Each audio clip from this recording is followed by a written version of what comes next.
Well, attorneys for Alex Murdaugh are filing a motion.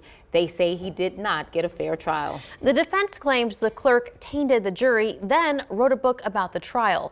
ABC's Rena Roy has the latest.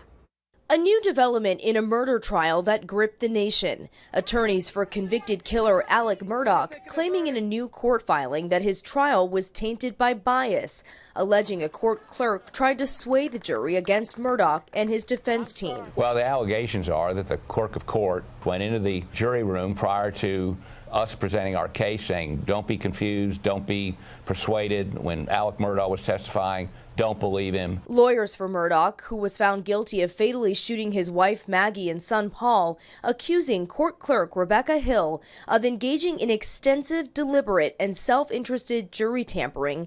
They say they have a sworn affidavit from 2 jurors and interviews with others backing the claim. They're now demanding a new trial. That kind of intrusion into the sanctity of the jury room is an automatic new trial. Earlier this year, the jury took under 3 hours to return a guilty verdict, which Hill read aloud in court. Guilty, guilty, guilty. Murdaugh's attorneys alleging Hill pressured the jury to reach a quick guilty verdict and that she invented a story about a Facebook post to remove a juror she believed might not vote guilty, all to secure for herself a book deal and media appearances that would not happen in the event of a mistrial.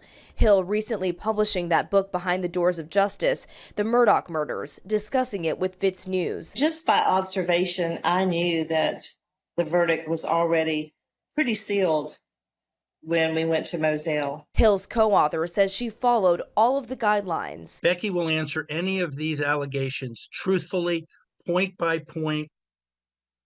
Murdaugh's lawyers say after her book's release this summer, they interviewed several jurors who expressed concern about Hill's behavior. Hill has not yet responded to the allegations. Rena Roy, ABC News, New York.